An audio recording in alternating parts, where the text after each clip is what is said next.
Hey guys, and welcome to the very first ever episode of the Any Given Runday podcast. So, yeah, there we go, big cheer, good start.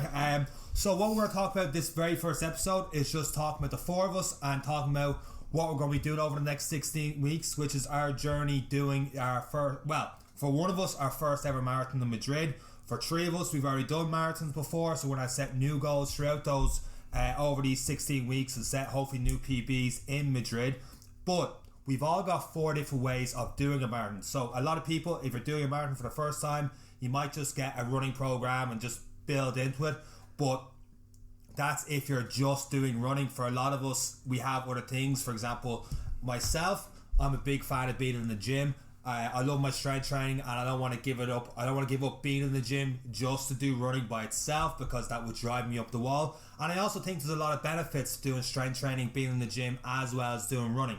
And we're going to quickly go through the four of us, what's going on there, and then from there we'll talk a little bit more. So Eric, your background is? Yeah, so my background is, originally I hated running. I still question whether I like it or not, but growing up I played all the sports, all the different ones, but then I was a goalkeeper for pretty much all my teenage years. I never ran further than 18 yards, and only into the early 20s, late changed with work and stuff, I got into the running and developed the love for it, whether I liked it or not, and got into triathlons and just tried new things and endurance sports, and it's actually been a big revelation, and I absolutely love it now. So I base myself around the background of getting into triathlons and endurance races now. Yeah, I know the feeling, because when I first started, I hated running as well. Yeah, but it's hard to get into. It's very hard to get into. Because like, you're still playing GAN, we'll get that in 1 second, but like when I first started, I was like, I needed to find a different release after that competitiveness. So football and stuff was gone, I couldn't do any more, and we're just my own business and stuff, I needed to find something I do on my own schedule, and that ended up being doing marathons. And eventually I started liking it. But I know the first couple of weeks of stuff, you're out there by yourself on the road, no matter what music you have on, I was like, yeah,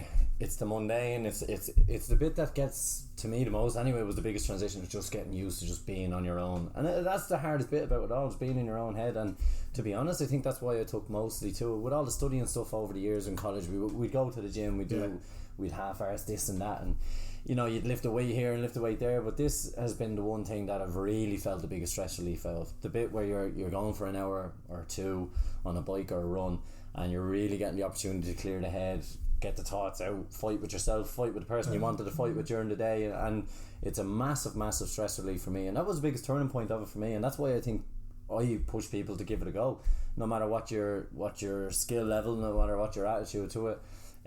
Everyone has a marathon, be it getting off the couch to go walk to the shop. That's someone's marathon, you know. Like, it's, I suppose for us, having done it, we've suffered it before, myself and yourself, and to say I enjoy it now is a bit weird, considering 4 years ago now, or thereabouts, we would have killed each other over a 5k or a 2k, you know. So it's definitely it's a big adjustment, but it's something I think people should get into. It's a fantastic thing, and that's why I love being a part of it now. And I'm still learning, no expert by any stretch of the imagination. There's fantastic runners and athletes out there, and still learning from them and getting involved in different clubs and trying to learn new things.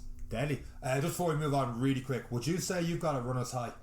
A runner's high? Did you believe that? I struggle with it sometimes, a runner's high. Yeah, but that feeling of I don't even know, like the macho coming out here, the feeling of almost crying when you cross the finish line. Oh, cross the finish line, but people say when they're training you get this runner's high journey. I'm still not totally buying that. I don't know about you guys, but I did, you get it? Yeah, particularly on the long ones, when it's just you on the road, 2.5 hours long training, and you finish it, and then you just get into your car and go home, and people ask you what you did that day, and you look at your watch, and you see you've burned 5,000 calories, and you're still going, you're still doing it, and you're...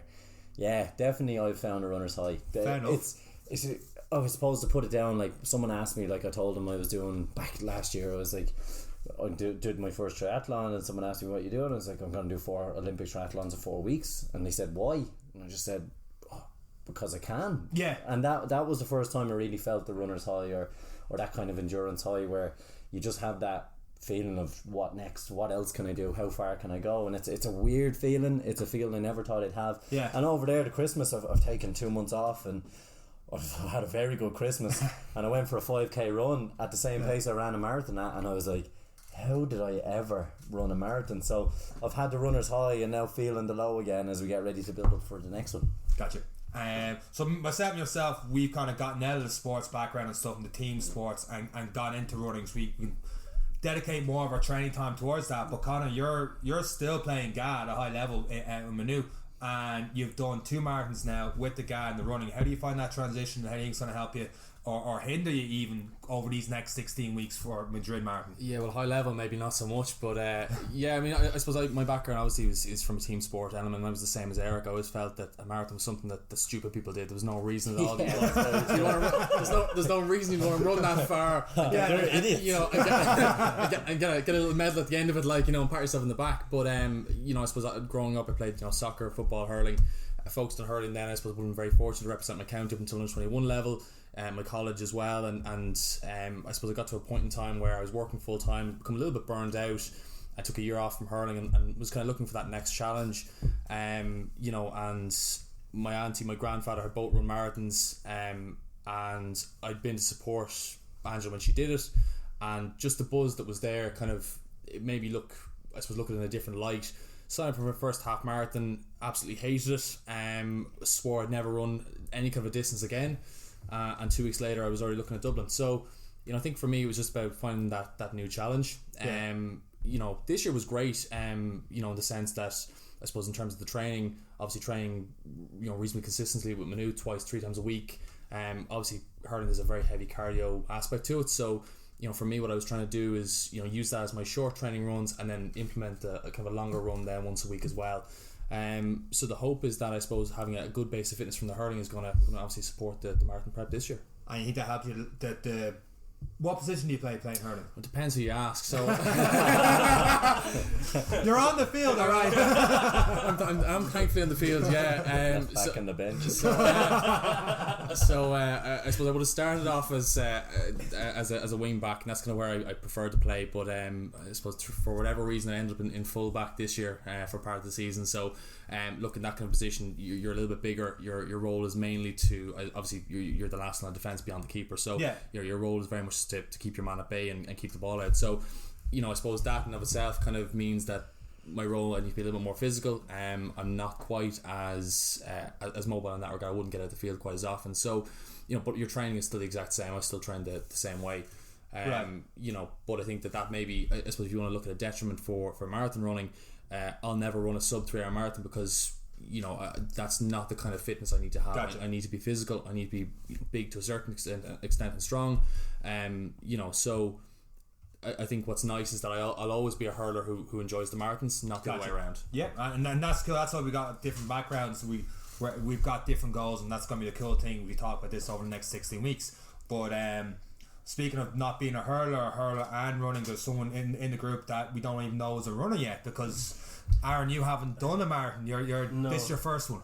My longest running distance, probably competitively wise, is Marley Park 5k. Like,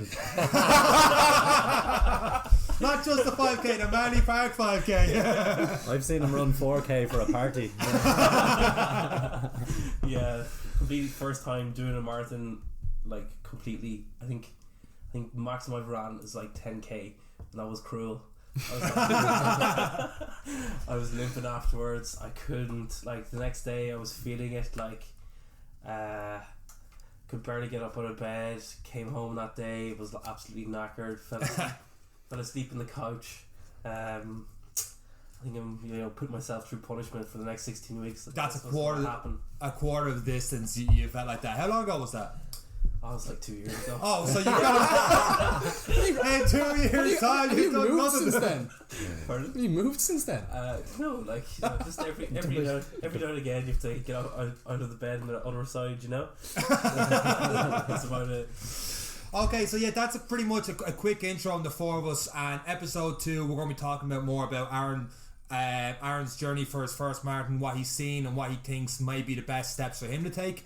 And then we'll be talking about myself, Eric and Conor, how they got on doing their first marathon from there. But that's next week's podcast, so a very short intro, just in all four of us. And yeah, tune in next week just subscribe to the podcast, Any Given Runday. And that's pretty much it from the four of us. Thank you for listening.